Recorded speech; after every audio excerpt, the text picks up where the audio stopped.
కరీంనగర్ ఎంపీగా వినోద్ కుమార్ గెలుపు ఖాయమైందన్నారు TRS working president KTR. భారీ మెజారిటీ కోసమే పార్టీ శ్రేణులు కృషి చేయాలన్నారు. కేటీఆర్ సమక్షంలో మాజీ ఎమ్మెల్యే ప్రవీణ్ రెడ్డి, హుస్నాబాద్ కాంగ్రెస్ కార్యకర్తలు టీఆర్ఎస్ లో చేరారు. హుస్నాబాద్ నియోజకవర్గానికి 1,65,000 ఎకరాలకు సాగునీరు ఇవ్వబోతున్నామన్నారు కేటీఆర్. రానున్న రోజుల్లో హుస్నాబాద్ సస్యశ్యామలమవుతుందన్నారు.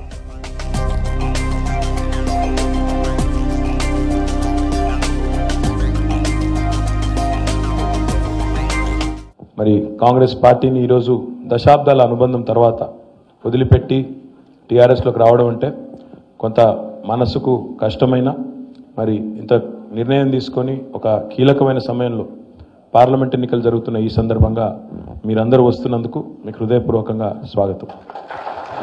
ప్రవీణ్ రెడ్డి గారు, నేను, అదే రకంగా ఇంకా ఈ మధ్యన మన పార్టీలో చేరిన కొంతమంది మిత్రులు భిక్షమయ్య గౌడ్ గారు, సునీత లక్ష్మారెడ్డి గారు, షాద్ నగర్ మాజీ శాసనసభ్యులు ప్రతాప్ రెడ్డి గారు, మన మానకొండూరు మాజీ శాసనసభ్యులు ఆరేపల్లి మోహన్ గారు, మేమందరం 2009 నుంచి 2014 వరకు కలిసి శాసనసభలో ఉన్నాం.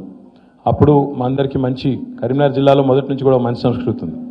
పార్టీలు ఏమైనా, పార్టీలు వేరువేరు పార్టీలు కావచ్చు, రాజకీయంగా వేరువేరు సిద్ధాంతాల మీద వేరువేరు బ్యానర్ల మీద గెలవచ్చు, కానీ శాసనసభ్యులు ఎప్పుడు కూడా అక్కడ చాలా ఉన్నతమైన సంస్కారంతో, ఎప్పుడు కూడా కొట్లాడుకునేది కాదు, ఎప్పుడు కూడా డిడిఆర్సీ మీటింగ్ అయినా, జిల్లా పరిషత్ మీటింగ్ అయినా, ఏ మీటింగ్ అయినా చాలా సౌమ్యంగా, పద్ధతిగా, స్నేహంగా ఉండేది తప్ప ఎన్నడూ కూడా ఎవరు కూడా ఒకరి పట్ల ఒకరు దురుసుగా వ్యవహారం చేయడం కానీ ఇంకోటి కానీ ఎన్నడూ కూడా ఉండేది కాదు.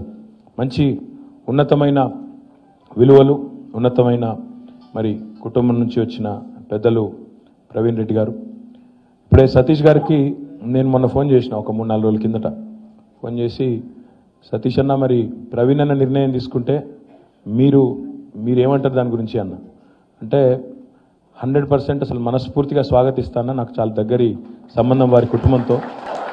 ముల్కనూరు సంఘం అక్కడ వారు సహకార స్ఫూర్తిని తీసుకొచ్చి రైతులను ఏ రకంగా సంఘటితం చేసినారు, దేశానికి ఆ సొసైటీ ఎట్లా ఆదర్శంగా మారింది, దాని తదుపరి ఇప్పుడు ప్రవీణ్ రెడ్డి గారు ఎట్లా ముందుకు తీసుకొని పోతున్నారు, ఈ విషయాలు గౌరవ ముఖ్యమంత్రి గారు ఎప్పుడైనా మాకు ఈ సహకార వ్యవస్థ గురించి, రైతుల గురించి, కనీస మద్దతు ధర గురించి, రైతులకు చేయవలసిన కార్యక్రమాల గురించి, వీటి గురించి వివరించేటప్పుడు మాకు 2-3 ఉదాహరణలు చెప్పేది. ఒకటి ముల్కనూరు, 2 అక్కడ నిజామాబాద్ జిల్లాలో కూడా కొంత ప్రగతిశీల రైతు సంఘాలు కొన్ని ఉన్నాయి అక్కడ.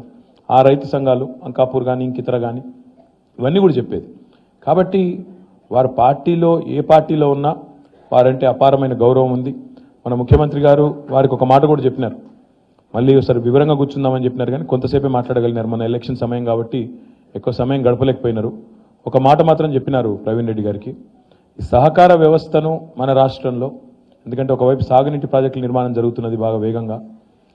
మీ హుస్నాబాద్ నియోజకవర్గంలోనే గోదావరి నుంచి మరి గతంలో ఉండే కరువు ఛాయలన్నీ శాశ్వతంగా పోయి 1,65,000 ఎకరాలకు అతి త్వరలో నీళ్లు రాబోతున్నాయనే మాట కూడా నేను ఈ సందర్భంగా విజ్ఞప్తిస్తాను. 1,65,000 ఎకరాలకు ఒక్క హుస్నాబాద్ వస్తున్నాయంటే మీరు నిజంగా అదృష్టవంతులు. ఎందుకంటే మా సిరిసిల్లలో కూడా మాకు 1,10,000 వస్తుంది అంతే, మాకంటే 50,000-55,000 ఎకరాలు ఎక్కువ వస్తుంది మీకు. కాబట్టి చాలా గొప్పగా ఆ ప్రాంతం మొత్తం కూడా మరి సస్యశ్యామలమయ్యే అవకాశం అతి త్వరలోనే మీ కళ్ళతోనే మీరే చూస్తారు. ఆ పరిస్థితి వచ్చిన తర్వాత నెక్స్ట్ ఒక పెద్ద సవాల్ ఉంటుంది మనకి. అది చాలామంది ఇప్పటి నుంచి ఆలోచిస్తూ ఉన్నారు, ముఖ్యమంత్రి గారు కూడా ఆలోచిస్తూ ఉన్నారు. ఒకసారి సాగునీటి ప్రాజెక్టులన్నీ పూర్తయిన తర్వాత, తెలంగాణ నిజంగానే 1 కోటి ఎకరాల మాగాణం అయిన తర్వాత పండిన పంటలకు మద్దతు ధర ఏ రకంగా తీసుకొని రావాలి, ఏ రకంగా రైతాంగం నష్టపోకుండా రైతులకు సరైన పద్ధతిలో గైడెన్స్ ఇవ్వాలి, రైతులను ఏ రకంగా